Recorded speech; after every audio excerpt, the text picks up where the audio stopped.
चलो सुनते हैं। हरिशंकर परसाई जी की प्रतिनिधि व्यंग्य किताब से अन्न की मौत। बाजार में जब गेहूं का दाना ना मिलता हो, तब कोई मित्र अगर 25-30 किलो गेहूं दे दे तो देश का भविष्य एकदम उज्जवल दिखने लगता है। कल एक मित्र ने 25-30 किलो आटा एक बोरे में भेज दिया और दुनिया के प्रति मेरी दृष्टि बदल गई थी। दुनिया मुझे उस वक्त बुरी नहीं लग रही थी। जिन मनीषियों ने संसार को दुखमय कहा है, उन्होंने यह तब कहा होगा जब उनके घर में आटा नहीं होगा। आटा मिलने के बाद भी उन्होंने अपने मत को नहीं बदला। अगर मनीषी भी हम छोटे लेखकों की तरह अपनी रचना को एक बार फिर देख लें, तो दुनिया बहुत से गलत मंतव्यों से बच जाए। आटा देखते ही मुझे भविष्य बहुत आशावान लगा। मुझे लगा वियतनाम में शांति होने ही वाली है। निशस्त्रीकरण होने में अब बहुत देर नहीं। चीन और पाकिस्तान खुद समझौता करने के लिए आगे आने वाले हैं। मुझे ऐसी आशा भी हुई कि मेरे घर में आटा आ गया है तो राष्ट्र संघ का अर्थ संकट भी आज हल हो जाएगा। हम सब खुश और आशावान हो गए। बहन ने सोचा कि कुछ दिन चैन मिलेगा। भांजों ने सोचा कि कुछ दिन गेहूं की तलाश करने से बचे। हम आटे के बोरे को घेर कर बैठ गए और जैसे जन्मदिन की केक लोग काटते हैं, वैसे बोरे को खोलने लगे। बोरा खुला तो बदबू का झोंका आया। आटे को पलटा तो उसमें मरा हुआ और सड़ा हुआ चूहा निकला। हम सब सन्न, जैसे जन्मदिन की केक काटते हुए कोई मर गया हो। सारा आटा रोग बन गया था। हम मुंह लटकाए बैठे थे। कोई किसी से न बोल रहा था, न किसी की तरफ देख रहा था। मुझे लगा अब वियतनाम समस्या खतरनाक मोड़ लेगी। राष्ट्र संघ कर्ज में डूब जाएगा। निशस्त्रीकरण नहीं हो सकता और एटमी युद्ध की अब पूरी संभावना है। याद आया 2 साल पहले जब चाचा मरे थे, तब उनकी लाश भी इसी कमरे में यहीं रखी थी और हम इसी तरह सिर लटकाए मौन आसपास बैठे थे। तब कोई पूछता था तो बताते कि चाचा निमोनिया से मर गए। आज कोई पूछे तो बताएंगे कि हमारा गेहूं चूहे से मर गया। चाचा जब उस लोक पहुंचे होंगे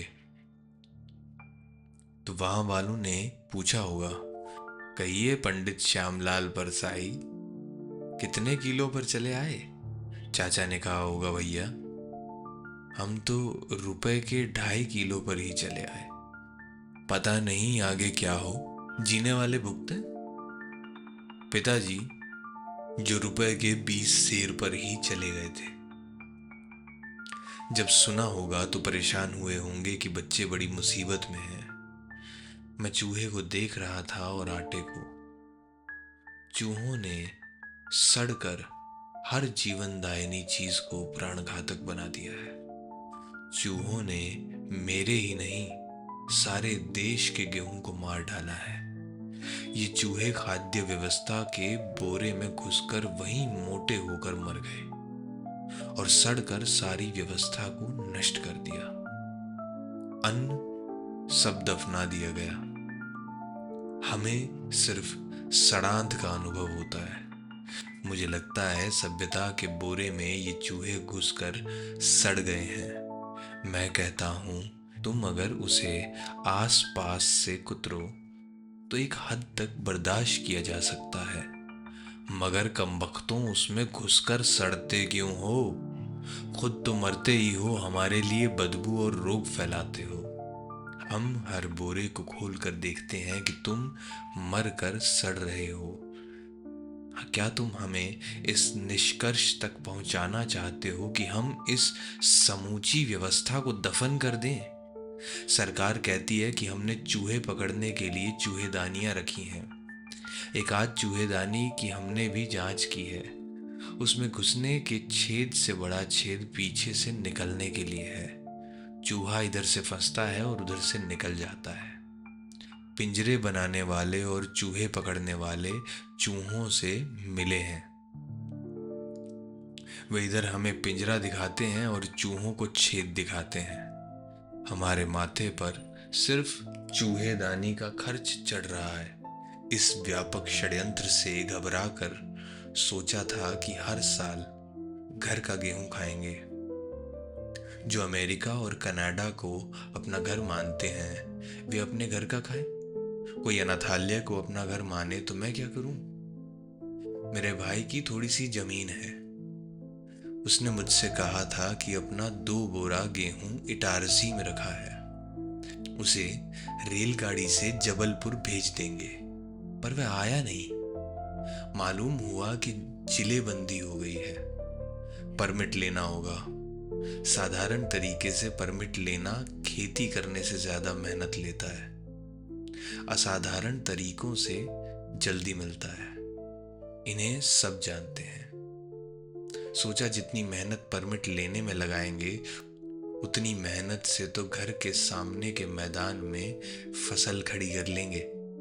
हजारों मील दूर अमेरिका से पराया गेहूं तो आ सकता है, पर 150 मील दूर से अपना गेहूं नहीं आ सकता। अपनी हर चीज की रफ्तार कम हो गई है। विदेशी पैसा कैसे दौड़ते हुए आता है, अपना पैसा रेंगता है। मुझे एक ज्ञानी ने बताया कि अगर तुम यह कह देते कि गेहूं खाने के लिए नहीं, काला बाजार में बेचने के लिए जा रहे हैं, तो आ जाने दिया जाता। हमसे यह नहीं हुआ। गेहूं और पेट में 150 मील का अंतर बना हुआ है। भावना से हम उन बोरों से चिपके हुए हैं। कहते हैं देवताओं का पेट सिर्फ भावनाओं से भर जाता है। देवता होने का फायदा अब समझ आ रहा है, लेकिन शुरू से आदमी बनने की कोशिश में उधर ध्यान ही नहीं दिया। और अब हो गई बहुत देर। यह पेट आदमी का रह गया है, जो भोजन डालने से ही भरता है। पर 150 मील दूर का गेहूं कैसे खाया जा सकता है? 2 तरकीबें हैं।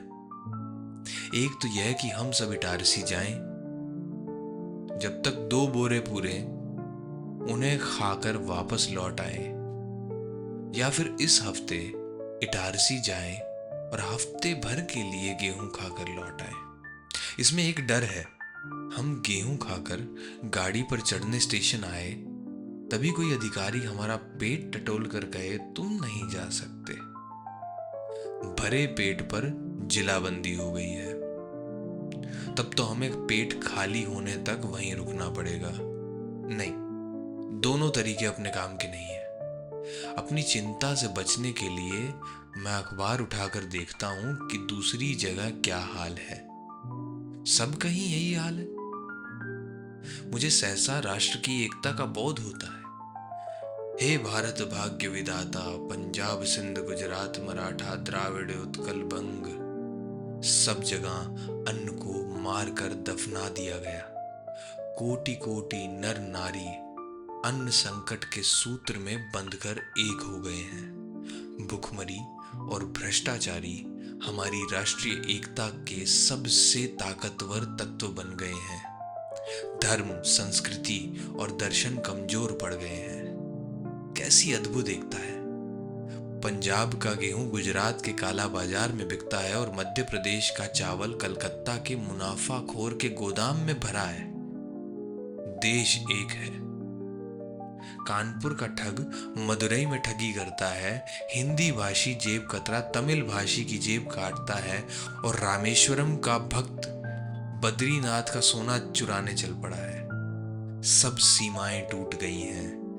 अब जरूरी नहीं कि हैदराबाद का रेड्डी वहीं भूखा मरे, वह पटना में भी मर सकता है। क्योंकि देश एक है। मुनाफाखोरी, काला बाजारियों, भ्रष्टाचारियों ने मिलकर राष्ट्र को एक कर दिया है। सुंदर सपने वाले रविंद्रनाथ की उल्लासमयी जिज्ञासा थी कि ये हिंदू, मुसलमान, पारसी और ईसाई सब किसके आह्वान पर भारत महामानव सागर में एकत्र हो गए हैं। मैं पूछता हूं, कवि, वे तो ठीक आए, मगर ये सब जातियों के लुच्चे किसके आवाहन से इधर आए। एक मंत्री ने अभी कहा है कि यदि गरीबी और भुखमरी है तो इतने लोग सिनेमा क्यों देखते हैं। उन्हें नहीं मालूम कि भोजन से सिनेमा सस्ता पड़ता है। एक बार के साधारण भोजन में जितना लगता है उससे आधे दाम में सिनेमा देखा जा सकता है। मन खुश होता है और 3 घंटे भूख भाग जाती है। आदमी एक खाना छोड़कर सिनेमा क्यों न देखे। तर्क तो मैंने दे दिया, पर यह कैफियत मुझे ही बड़ी डरावनी लग रही है। जो कौम भूखी मरी जाने पर सिनेमा में जाकर बैठ जाए, वह अपने दिन कैसे बदलेगी। अद्भुत सहनशीलता है इस देश के आम आदमी में, और बड़ी भयावह तटस्थता। कोई उसे पीट कर उसके पैसे छीन ले तो वो दान का मंत्र पढ़ने लगता है। तो ये था व्यंग्य, अन्न की मौत, हरिशंकर परसाई जी की किताब प्रतिनिधि व्यंग्य से। बने रहिए हमारे साथ। अगले एपिसोड में एक और व्यंग्य, एक और कहानी, एक और किस्सा मिलते हैं।